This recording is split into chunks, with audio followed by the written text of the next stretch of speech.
Assalamualaikum warahmatullahi wabarakatuh. Dewan juri yang terhormat, perkenalkan saya Muhammad Wahyu Rohim yang berasal dari SMA Wali Songo Sragen. Di sini saya divisi kontra yang akan menanggapi tentang teks, yaitu buku teks sejarah lebih fokus pada historiografi bottom up daripada top down. Saya kira itu tidak pantas karena yang seharusnya yaitu fokus pada historiografi top down. Karena metodologi bottom up seringkali menggunakan sejarah lisan atau temurun-temurun dari omongan yang tidak pasti.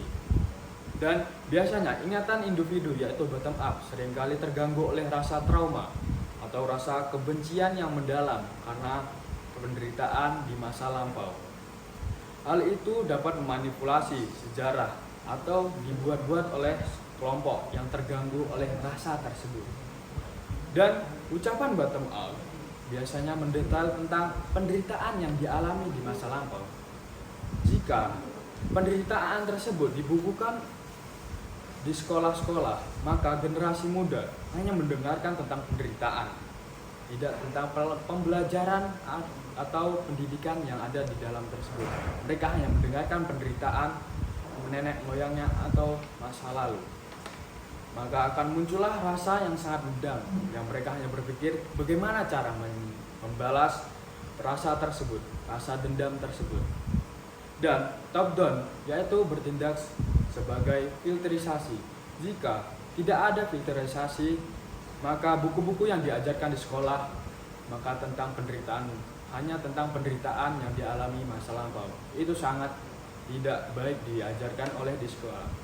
Karena yang seharusnya diajarkan sekolah tentang evaluasi yang terjadi, tidak hanya tentang penderitaan yang terjadi di masa lampau.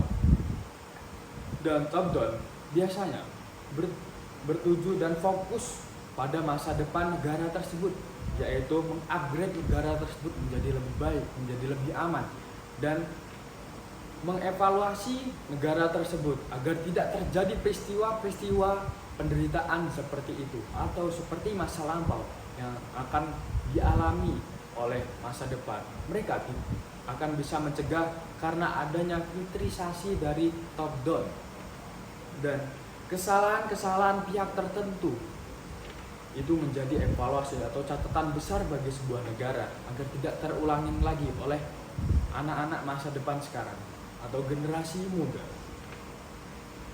Jika mematok pada narasi bottom up, maka negara akan susah berkembang karena mereka akan berpatok pada bagaimana cara untuk membalas hal tersebut, yaitu dendam-dendam yang terjadi masa lampau. Mungkin mereka tidak akan terima karena nenek moyangnya sangat menderita di masa itu. Karena itu perlunya filtrasi atau fokus pada histori top down yang akan memberi pencerahan pada masa depan atau generasi-generasi muda tentang penderitaan tersebut, dan akan ditutupi bagaimana anak atau generasi muda tidak mengetahuinya karena dapat memunculkan timbulnya rasa dendam yang sangat mendalam. Kesimpulannya yaitu kepastian hukum top down harus ditegakkan karena jika tidak ditegakkan, keragaman memori penderitaan yang terjadi di individu atau bottom up akan muncul atau terbuka di bidang sekolahan atau bidang pendidikan, dan itu dapat mengantisipasi kelompok yang akan memanipulasi sejarah karena rasa kebencian yang sangat mendalam. Ini adalah bukti argumen saya bangun sendiri. Terima kasih Dewan Juri yang saya hormati. Wassalamualaikum warahmatullahi wabarakatuh.